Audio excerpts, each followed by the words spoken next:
Racism doesn't always wear a badge or carry a gun. In this powerful and emotional true-to-life narrative, we follow the story of Yara, a 12-year-old black girl denied access to her school bus simply because of the color of her skin. When a white bus driver openly says, "This bus don't pick blacks," it sparks a community response led by Yara's strong-willed mother. What begins as a cruel act of discrimination becomes a spark for awareness, resistance, and change. This story explores childhood racism, institutional silence, and the power of speaking up even when it's hard. The first time it happened, I thought maybe he just didn't see me. It was the first week of 7th grade, the second Monday of September, and the sky was that shy kind of blue that hadn't decided if it wanted to be summer or fall. I stood at the bus stop like I always did. Jeans too long, backpack twice my size, hair twisted up into braids the night before, and edges slicked down by Mama's hands in coconut oil. There were 4 of us that day at the corner of Maple and Briar. Me, Maya, and her little brother Ty, and a new kid, Quentin. All black, all nervous, all quiet. We watched Bus 27 turn the corner, its yellow bulk groaning against the street like it was allergic to our part of town. It slowed. Our hearts lifted. Then it passed us. Just like that. No eye contact from the driver. No finger wave. No apology. Just a hiss of exhaust and the silent message. You weren't worth the stop. We looked at each other, confused. Ty started to cry. I remember Maya muttering, "Maybe, fool. Maybe." The next morning, we waited again. And again, the bus didn't stop. By Wednesday, Maya's mother had called the school. They promised they'd look into it. Thursday came. Nothing changed. But Friday, that's when the driver rolled his window down. Slow, just enough for us to hear him. I stepped forward, hopeful. Then I heard it. Clear, sharp, like a slap. "This bus don't pick blacks." And then he was gone. Just like that. Gone with my breath. Gone with the last inch of childhood innocence I hadn't realized I was still holding. Maya grabbed my arm. "Did he just say?" I nodded. Ty screamed. The air went thin. When I got home, I didn't tell my mom right away. I sat on the edge of the couch, tracing the patterns in the rug with my toe, heart full of questions I didn't know how to ask. How do you explain to your mother that your presence was denied by someone paid to protect your safety?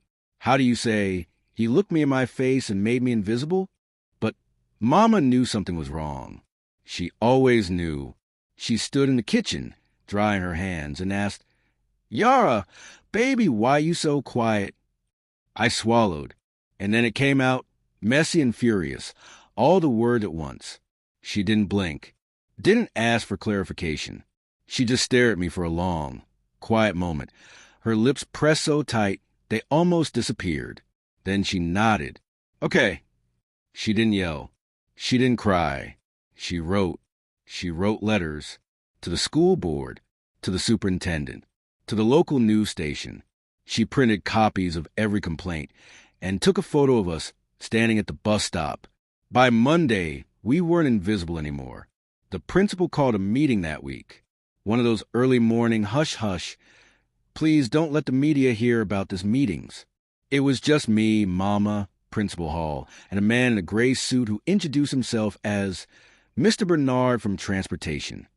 He had kind eyes, but he also had that look, like he'd been trained to sound sympathetic without actually doing anything. "Now, Yara," he said, folding his hands like we were at a church potluck, "are you absolutely sure you heard that driver say?" Mama cut in. She heard it, and 3 other children heard it. "Are you absolutely sure you're prepared to handle this before it becomes public?" The man blinked. Principal Hall cleared her throat. "Of course we're taking this seriously. But you know, sometimes things can get misinterpreted. It's possible the driver meant." Mama stood up. "He meant what he said. And we mean what we say. If something isn't done, there will be consequences." The room went still. That weekend, things got worse. Some kids at school started whispering. Some of the white kids. I mean, is it true? You think everything's racist. My dad said you made it up just to get attention. He probably thought you were in the wrong spot. But we weren't in the wrong spot. We were just the wrong color. I started getting stomach aches before school. Ty stopped wanting to go at all. Quentin? He barely spoke anymore. We didn't ask for this fight, but it found us anyway. A week later, a different bus came. Different driver. Different number.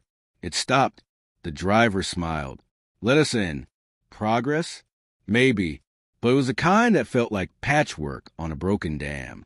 The original driver was placed on leave pending investigation, but the investigation took months.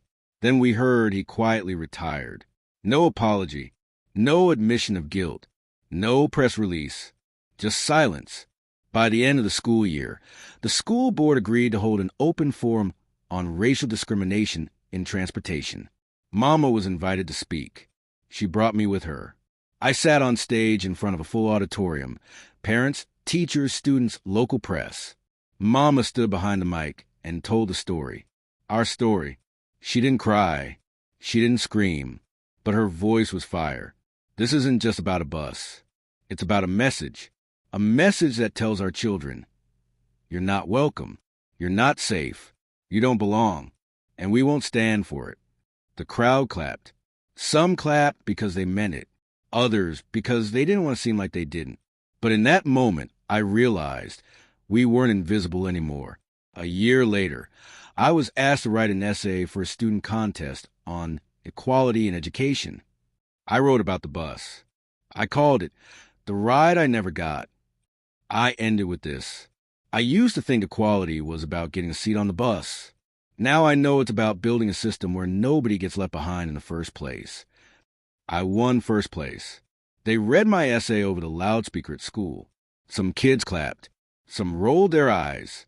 But I saw the faces of other black kids, and even some brown ones, change that day, like they had permission to speak up now. Racism doesn't always wear a badge or carry a gun. Sometimes it drives a school bus and smiles while it passes your children by. It doesn't shout. Sometimes it whispers, you don't belong here, but silence is its partner. And that's what we broke. Mama always says, you might not change the whole system, but you can change what the system sees when it looks your way. And she was right. We changed something. Maybe not everything, but enough. Enough to remind them and ourselves that we are not invisible. We are here, and we will never stop showing up. If this story moved you, hit that subscribe button and turn on notifications. We share real, raw, and emotional stories that shine light on injustice. Because every story deserves to be heard,